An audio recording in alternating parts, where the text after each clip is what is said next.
Welcome to choir class, students. I'm so glad you're here. Aren't you? Did I actually sign up for this class? Okay, so maybe not all of you are excited about being here, but don't give up yet. There's a lot of things that you can learn from being in choir, like becoming a part of a community and learning to express yourself. Did you know that people who sing have less stress and are in a better mood? Music reading also helps the brain grow and develop a better memory. Oh, and well, it's just really a lot of fun. This video is the first in a series called Welcome to Choir. Over the next few weeks, you will be learning how to read a score, how to read rhythms and play rhythms, what is solfege, and a whole lot more. But before we dive into it, let's start with a bit of history on choral singing. It's hard to know exactly when singing began.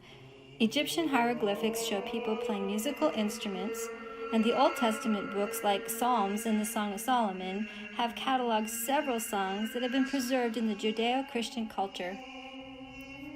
The first songs were sacred, meaning they were used as a form of worship in the church. They were sung by monks during that time. You can learn more about this era of music by watching my video on the medieval period. The Reformation, led by Martin Luther, brought even more change to choral music. Hymn writing became popular as composers began to write sacred songs for their newly developing congregations. During the Baroque and Classical period, choral compositions called masses, cantatas, and oratorios were being written by composers such as Bach and Vivaldi, Haydn, Mozart, and Beethoven. Choral music was both secular and sacred at this time, and many of their compositions are still being sung today, like this movement from Mozart's Mass in C minor entitled Gloria. Let's listen to a little bit more.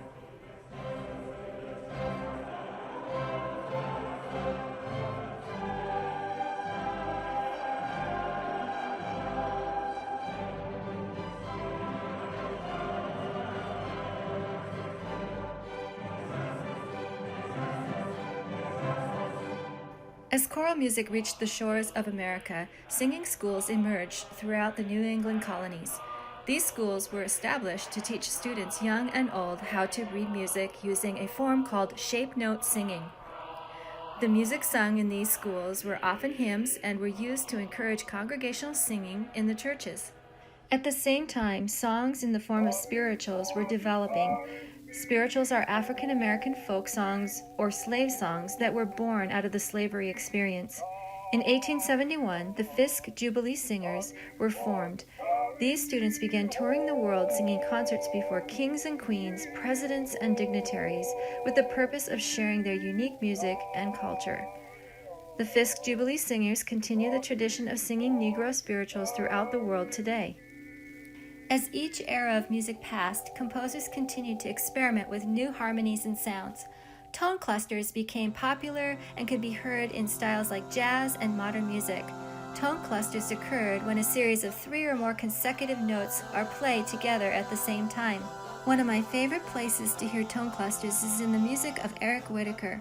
He is a modern-day composer who is known not only for his beautiful music, but also for introducing us to the virtual choir. In 2020, I had the opportunity to sing in a virtual choir for Whitacre's song, Sing Gently. I left the link in this video's description if you want to check it out. It's a beautiful song. Cool! So does that mean you're famous? Not exactly. Over 17,000 singers participated in this video from 129 different countries. It was an amazing experience. Now that's a really big choir. It sure was. So what if I don't want to sing classical music? Oh, don't worry. Today there are so many styles of choral music to choose from. But even so, it is good for you to learn many types of choral singing, not just the modern day ones. Okay, I guess I'll give choir a try. I'm so glad you decided to stay, Dexter.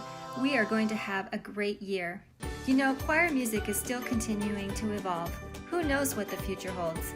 But one thing is for certain, as long as we still have a voice for singing, we will still have choirs. Thank you for joining me today as we discussed a brief history of choral singing.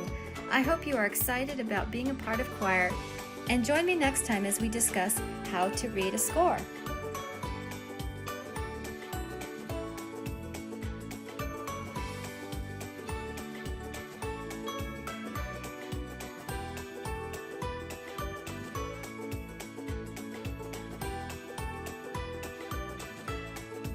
Thanks for watching.